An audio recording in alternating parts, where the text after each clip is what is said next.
Bonjour les amis, Marc Maillot encore avec vous, avec une méditation tirée cette fois de la première épître de Paul aux Corinthiens, 2 versets seulement. L'apôtre Paul écrit au chapitre 2, « C'est pourquoi, moi aussi frères, lorsque je suis allé chez vous, je ne suis pas venu proclamer le secret de Dieu en utilisant le prestige de l'éloquence ou de la sagesse. Car je n'ai pas estimé devoir vous apporter autre chose que Jésus-Christ et Jésus-Christ crucifié. » J'arrête la lecture là. Alors, d'aucuns pensent que l'apôtre Paul exagère dans ce passage en utilisant le langage de l'hyperbole en disant qu'il n'a pas apporté autre chose aux Corinthiens que la bonne nouvelle de Jésus-Christ crucifié. Alors, j'y répondrai oui et non. Alors, oui, dans le sens que le grand apôtre a communiqué beaucoup d'autres choses aux chrétiens qu'une simple connaissance de la crucifixion de Jésus. Il a parlé de la foi, de la loi, de l'Église, de l'éthique chrétienne, de l'ecclésiologie, l'organisation de l'Église, de l'eschatologie, à savoir la fin des temps. Alors, comment donc peut-il dire qu'il n'a apporté autre chose que la nouvelle de Jésus-Christ crucifié? Mais c'est simple, c'est que tout ce que Paul a enseigné à l'Église n'a de sens que par rapport à la crucifixion et à la résurrection de Jésus-Christ. C'est le noyau et l'essentiel de la foi chrétienne. C'est l'axe même autour duquel tout tourne dans toute la Bible.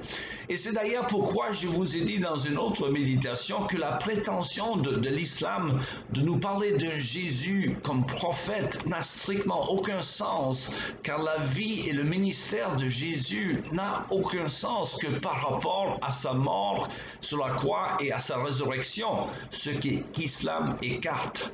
Or, les musulmans qui ne croient pas donc à la crucifixion de Jésus, ils ont dans leur Coran un petit verset, on dit plutôt un surat, plutôt énigmatique, surat 4, numéro 156, qui porterait à croire que Dieu n'aurait jamais permis à son prophète Jésus de subir la mort par crucifixion, mais qu'il a fait substituer un sosie à la place du Christ.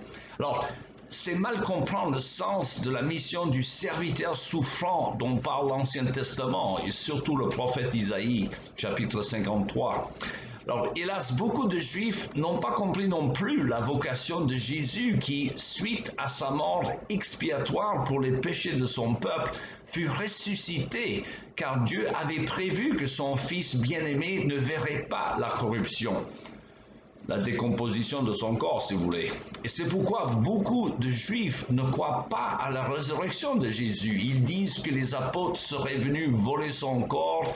Ils se sont laissés martyriser après ces apôtres et pourtant ils savaient que Jésus ne serait pas ressuscité. Alors, ça c'est un non-sens, mes amis. Personne ne se laisserait torturer comme l'ont été la majorité des apôtres de Jésus s'ils croyaient vraiment que leur maître était encore au tombeau. Au contraire, ils ont affronté, les apôtres, la mort avec courage, car ils savaient que le Seigneur Jésus avait triomphé sur la mort. Donc la crucifixion de Jésus reste donc capitale.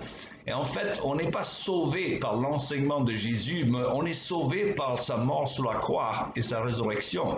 Et c'est pourquoi, dans le symbole des apôtres, que nous récitons dans beaucoup d'autres églises chrétiennes, catholiques, romaines, orthodoxes, protestantes, presque tous les dimanches dans notre église, cette confession de foi qui date de l'époque des apôtres, dans laquelle il n'y a rien dans cette confession de foi sur l'enseignement de Jésus. Le symbole dit, je vais citer quelques passages, je crois en Dieu le Père Tout-Puissant, créateur du ciel et de la terre, et en Jésus-Christ, son Fils unique, notre Seigneur, qui a été conçu du Saint-Esprit, qui est né de la Vierge Marie, qui fut crucifié sous Ponce Pilate, qui est mort. Le troisième jour, il est ressuscité des morts, et il reviendra pour juger les vivants et les morts.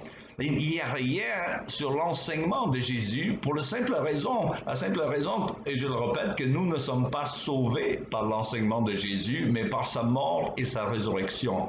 Je dirais même que l'on pourrait tout ignorer sur l'enseignement de Jésus, ce serait dommage, et toujours trouver le salut en croyant à sa mort et à sa résurrection, en lui faisant confiance et pour le salut. Tout cela pour vous dire que la foi chrétienne n'est pas une affaire de religion comme dans les autres religions qui enseignent que si on suit certains préceptes de l'enseignement de leur maître, on pourrait espérer être récompensé pour ses efforts. Pas du tout. La foi chrétienne dit que Dieu est saint, saint, saint et qu'il n'y a rien que l'homme pécheur puisse faire pour s'approcher de lui. Nous sommes, si vous voulez, perdus d'avance. Mais Dieu a tant aimé le monde qu'il a donné son Fils unique afin que quiconque croit en lui ne périsse point, mais qu'il ait la vie éternelle. Donc, vous n'avez besoin de savoir que cela, mais c'est important. Savoir, croire et faire confiance à Jésus pour recevoir le pardon de toutes vos fautes et avoir accès à la présence de Dieu. C'est ça la bonne nouvelle de l'Évangile. Et ce n'est pas une affaire de religion, mais c'est une affaire de relation avec le Christ ressuscité. Voilà, tout le temps qui nous reste pour aujourd'hui. Il me reste qu'à vous souhaiter une bonne journée.